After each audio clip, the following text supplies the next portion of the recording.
Un aplauso mami papi porque me da ropero.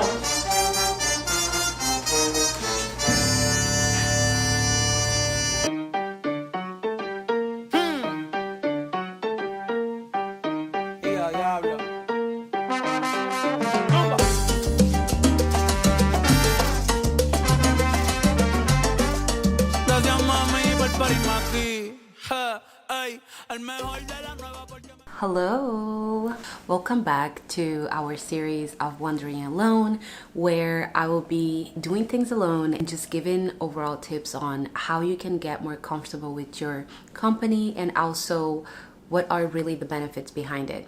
So today I'm not doing anything too crazy. I'm just gonna head off to a coffee shop. It's just so beautiful today here in Portland, and I really thought that, you know what, I am just gonna go on a little walk with myself, and that's all that matters, and just soak up the sun. I think a lot of times we can just overthink, like, oh, what are we supposed to do? Like, oh, I need to take myself on a date. It needs to be only something expensive, and no. You can literally just go on a walk. The principle is for you to spend time alone and to do little things on your own and to get comfortable in your company. However, it doesn't need to be something crazy. You know, I have done jazz show, I have done ballet shows, but I think sometimes you can just go on a walk and grab a coffee. And as I have shared in my previous video, if you haven't watched, please go watch Wandering Alone episode 1. And I have started Artist Way, which after reading a little bit more, I actually just learned that you are supposed to take yourself on a date as an artist, and it is a big commitment to the book. But the other big thing that I learned is that it is a 12 weeks course, which is just perfect. I actually just learned this yesterday as I'm reading the book, and it's perfect timing with the Wandering Alone series that I have started here on YouTube. So yeah, I'm gonna be sharing as well a little bit of things that I'm learning on the book. But before I leave, I thought I would show you guys what is normally inside my bag when I am doing my little, you know, solo date little things. So this is my bag. I got this bag from Gap, and honestly, I used to carry my laptop case with me everywhere, and I was just like, you know what? I think it's about time for me to get a little bag that I can just fit everything inside. And I feel like the thing that I have been loving about myself as I'm, you know, growing into adulthood, womanhood, is how I'm slowly falling in love with bags and jewelry and stuff like that. So I would always be the girl that would be like, oh, why do you need all of these bags? I get it now. I do. So let's just do a little check. At first, I have this little cute YSL toiletry bag, and inside I just have little things like lip balm, little mirror. You always need a mirror for a touch-up. A battery, a charging battery. I keep this with me, and I try to remind myself all the time to charge it. So if you know, you know. As a natural nails girly, I always need to carry one of this with me, because if it chips, I just go ahead and these are my natural nails, and this is my biggest flex to tell people that these are my natural nails. So yeah. My journal, simply because I always have random thoughts. I always have little things that come to my mind, emotions that I go through. So I like to just have my journal with me and write it down. Is another journal that I have, but this is my brainstorm / quotes journal, which was actually gifted by a follower. So thank you so much. And her brand is Healing 365. I love to write, and it's something that I have been investing more of my time on, and this is why I'm reading also The Artist Way, because I would like to invest more into my writing, create a writing routine in general.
Okay, so let's do a really quick chat about the artist's way, liking it, and what I have learned so far. If there's any background noise, cars, whatever, I am in the city and it is what it is. So, got my little coffee. I got like a mint mocha and it's chef's kiss. The author of this book is just too smart because all the exercises and all the way that he or she explains, I think she, Julia, it's a she, the way she explains how you're supposed to, dive into your creativity is just like, she's really good at explaining things, but also it gets you really curious to know what is it about and how you can step more into your creativity, which, like I have shared, it is something that I'm willing to get more into this year. So this is a book mostly for like artists / creative people. I think there's like so many things that are just overall good for everyone. It tells about how we often find excuses to do things in our lives. Today's demo. Now that that's your inner beauty shine, explore a brighter place. Thank you. So sweet. Oh my god.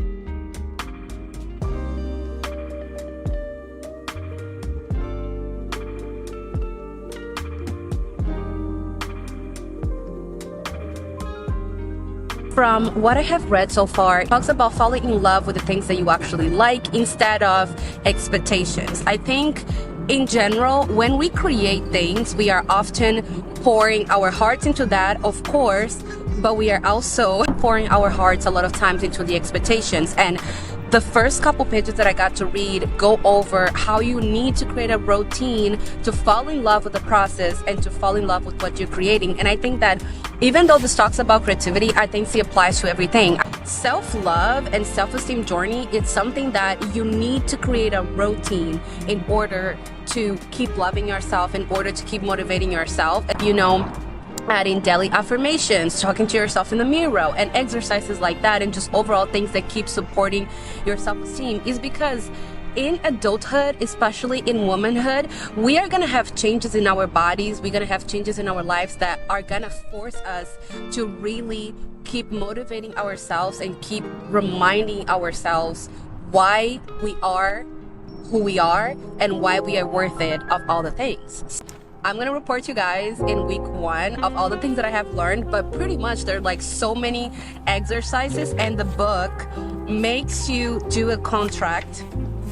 So I had to sign a contract with myself, which was like the coolest thing because the tactic that this author is using is committing with yourself. And she talks about how you need to commit with yourself and how you need to make the things happen when you commit with yourself. Otherwise, you are disappointing yourself and you will most likely not get other things done. So I'm going to read the contract that we did. I, Tamazia, understand that I am undertaking an intensive, guided encounter with my own creativity.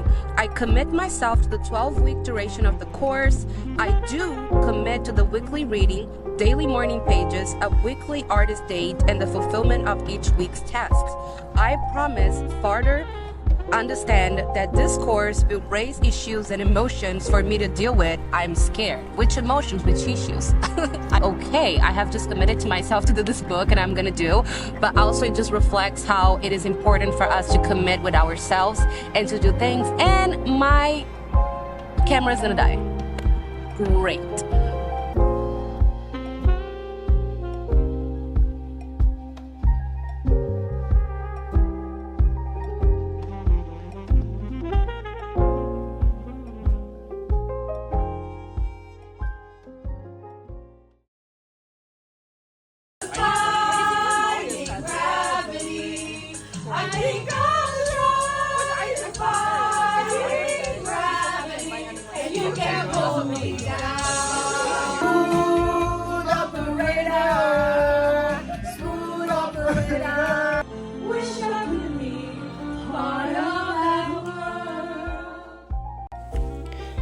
When we work on ourselves and learn to enjoy our own company, we become better not only for ourselves but also for others. We develop greater empathy and connection. While I deeply value prioritizing time alone, I also cherish spending time with friends. I believe we often give so much of ourselves to the world and others, but when it comes to ourselves, we hesitate. We make excuses and fail to commit. That's why embracing solitude can be transformative.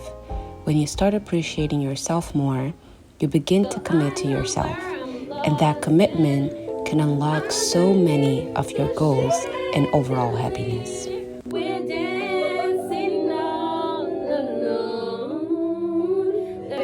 Versace on the floor.